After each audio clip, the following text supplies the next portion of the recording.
Hello dear viewers. Brace yourselves for today's pulse-pounding tale where CEO James plunges into a heart-wrenching odyssey to rescue Deep, his beloved, lost in a 4-day nightmare of uncertainty. Driven by desperation, he scours their old farm, a desolate relic of their love, chasing faint clues like a rustle in the bushes and a glint of metal, hinting at a sinister plot. Meanwhile, Huyn's bold move to hire a shadowy tracker for a fortune, paired with Ly and Duc's relentless pursuit of justice against John's gang, tightens the suspense. As James battles guilt and a vow to save Deep, a mysterious figure flees, leaving a trail of danger. Will his sacrifice reunite them, or will a hidden enemy strike a fatal blow? The tension skyrockets with every twist, promising a roller coaster of raw emotion and edge-of-your-seat drama. If you crave stories that grip your soul and keep you guessing, subscribe to our channel, turn on notifications, and dive into the next explosive episode with us.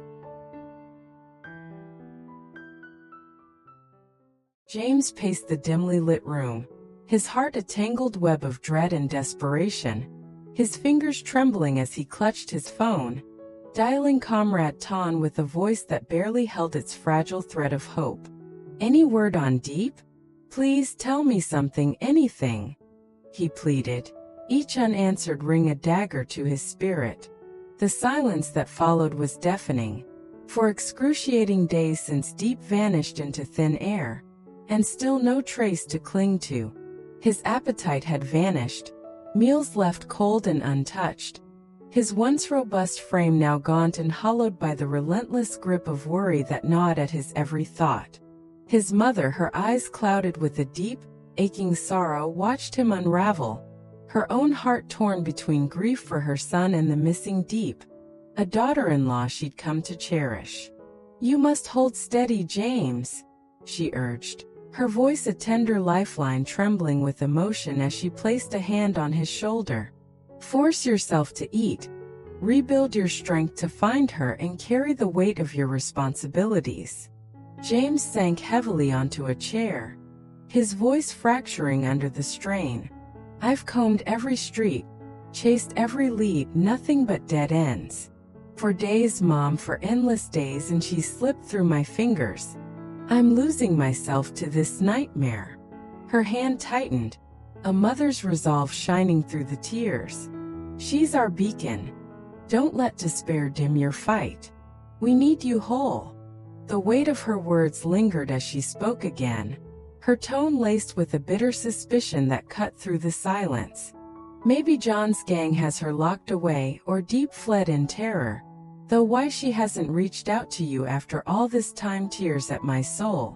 James stared into the abyss, confusion and pain warring within him. Why, after everything we've built, would she stay silent? "It's tearing me apart." A muffled sob pierced the quiet, drawing his gaze to the corner where his mother sat, her face buried in her hands, weeping alone, her stoic mask shattered into 1,000 fragile pieces. Shame and guilt crashed over him like a tidal wave as he knelt beside her, his voice thick with remorse. "I'm so sorry, Mom. I failed to protect her. I let you down, and I let Deep down. I swear on my life, I'll scour the earth to bring her back, no matter what it takes." His words steadied, a vow forged in the crucible of his pain. "Stand with me, be my anchor. We'll find her together side by side." She nodded, wiping her tears with a trembling hand, her strength rekindling for his sake. A silent pact sealing their shared resolve amidst the storm of uncertainty. With a deep, shuddering breath, James rallied his shattered spirit, his resolve hardening like tempered steel. "I'm going out again to search every shadow and check on the company. Don't cry anymore, Mom. I'll call the second I find her, I promise." He saw through her brave facade, the fragility masked by her love for Deep in him, her silent fears a mirror to his own. Stepping out into the fading light, His steps were heavy yet driven, each one a testament to his unyielding determination. A sudden rustle in the bushes outside caught his ear. A fleeting shadow gone before he could pursue. His pulse quickened. Was it a clue, a sign, or merely the wind playing tricks? The question gnawed at him as he vanished into the dusk, his mind a battlefield of hope and dread. Will this relentless search lead him to deep, or plunge him deeper into the abyss of loss?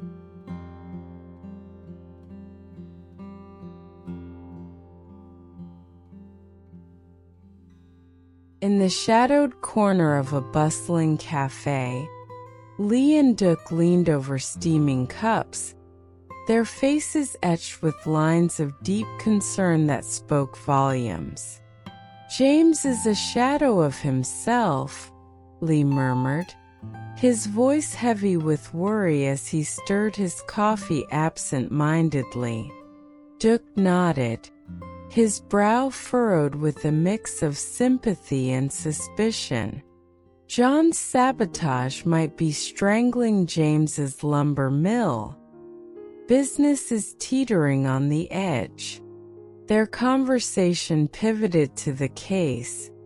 John's stubborn defiance, a fortress they couldn't breach. "He's a rock, refusing to name his accomplices," Duc growled, frustration simmering.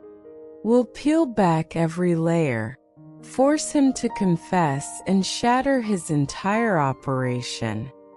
Ly vowed, their determination a fierce flame cutting through the gloom, their minds already plotting the next move in this dangerous game.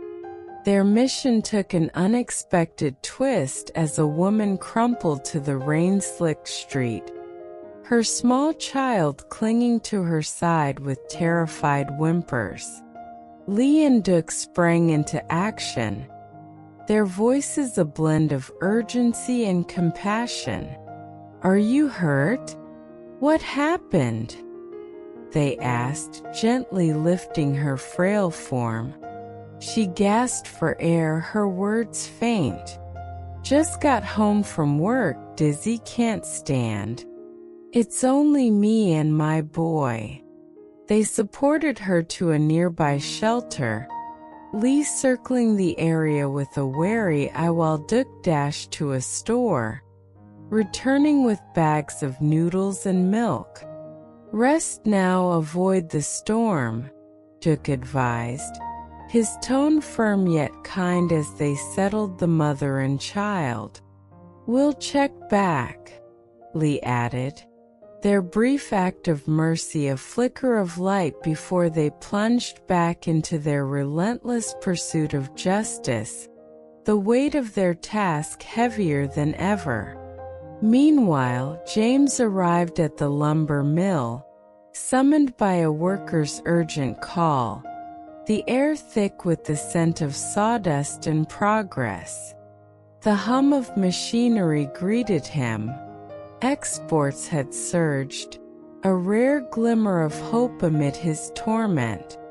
"Hire more workers, prioritize the next timber shipments, we've got big orders coming," he instructed, his voice a steady command despite the ache in his chest.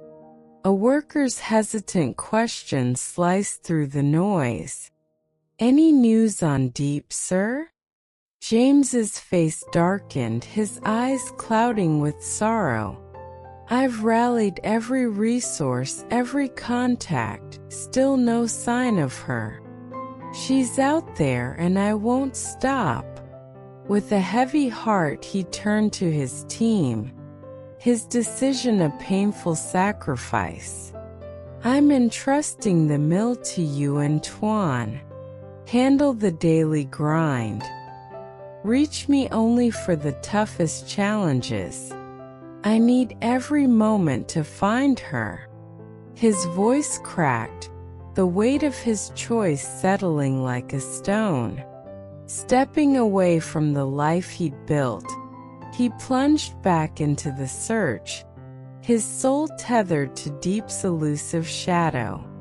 Will his devotion unearth her, or leave him broken amidst the ruins of his empire? Quinn paced her cramped apartment, her mind a chaotic tempest of fear, frustration, and dwindling hope. Each tick of the clock a relentless reminder of Deep's 4-day absence that gnawed at her sanity. The walls seemed to close in as she wrestled with the silence, her heart pounding with a mixture of dread and determination. Spotting a rugged local man lingering outside, his weathered face hinting at a life of grit, she flung open the door, seizing her chance with a voice quivering on the edge of desperation. "Please, I beg you, help me find Deep. She's been missing for 4 days, and I'm losing my mind with worry." The man's eyes narrowed, a calculating glint surfacing as he sized her up, his tone cold and businesslike. "20 million up front, 10 more if I track her down in 1 to 2 days, cash on the barrel," he bargained, his gaze unyielding. Quinn nodded frantically, her fingers trembling as she unlocked her phone, transferring the sum with a prayer on her lips. "It's done. Add 50 million if you bring her back alive and unharmed. Please don't let me down." His grin widened, a predator's satisfaction gleaming in the dim light as he pocketed the digital confirmation. "I'll turn over every stone, scour every hideout, consider it a promise," he assured her, his voice a mix of confidence and greed, before vanishing into the gathering dusk, her fragile hope now a currency in his hands, a gamble she couldn't afford to lose. Elsewhere, Duke and Lee's compassion deepened as they revisited the struggling mother and child. The woman's frail form a silent testament to her hardships, her son's wide eyes a mirror of their own resolve. Her story spilled out in halting breaths. Abandoned by a cruel fate, scraping by with her boy, their tiny home a fortress against the world's indifference.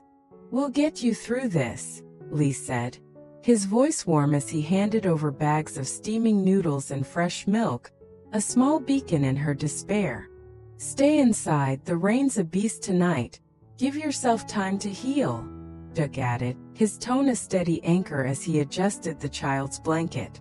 They lingered, ensuring her comfort, sharing a few words of encouragement, then stepped back into the relentless drizzle, their resolve to dismantle John's nefarious network burning brighter with each step, a torch of justice cutting through the storm's veil. Their mission now intertwined with this fleeting act of humanity.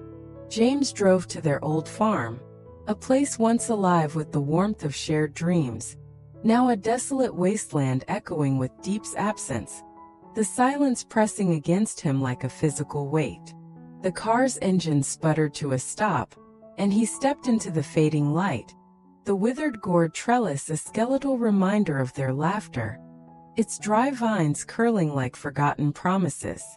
He traced the brittle leaves with trembling fingers, memories flooding back in a torrent, Deep's radiant smile lighting up the dusk, their whispered plans under a starlit sky, the gentle sway of the gourds in the breeze.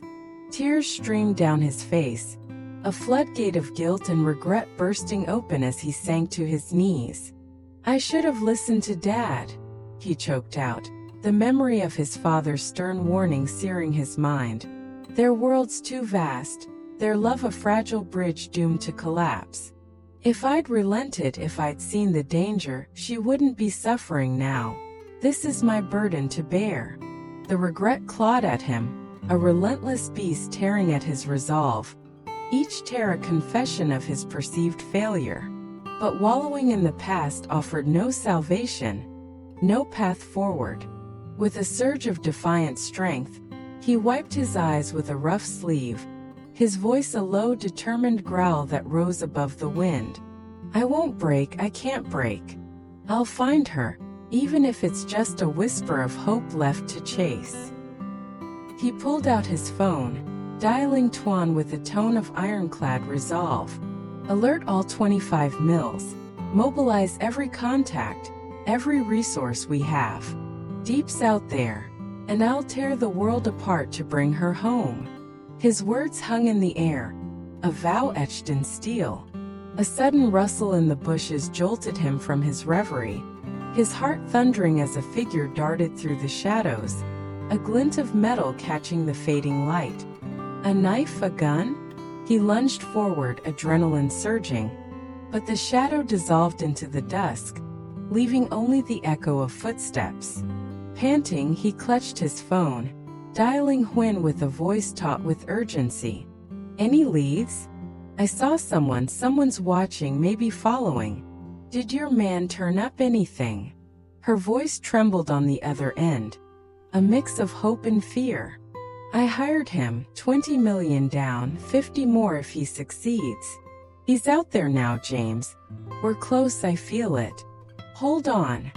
The farm, once a sanctuary of love, now pulsed with an ominous energy, the air thick with the scent of damp earth and the chilling breath of an unseen enemy. He scanned the horizon, his mind racing. Could it be John's men or a desperate clue to Deep's whereabouts?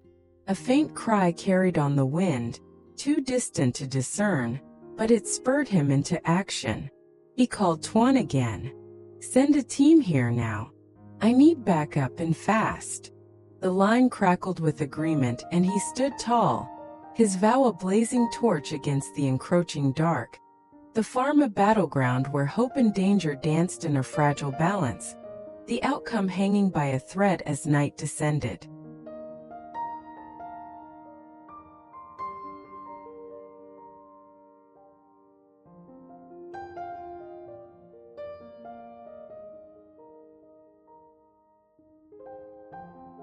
As health director who had lost her husband several months before, I invited Phyllis to have lunch with me the next day, and we quickly established some common ground. We were about 10 years apart in age, but she had also been with her husband for about 50 years. She talked of how they met and what their life had been like. And I could tell by her stories and the warmth of her tone of voice that she, too, had a happy marriage. Then it was my turn. And all I could do was cry as I told the story of my own husband.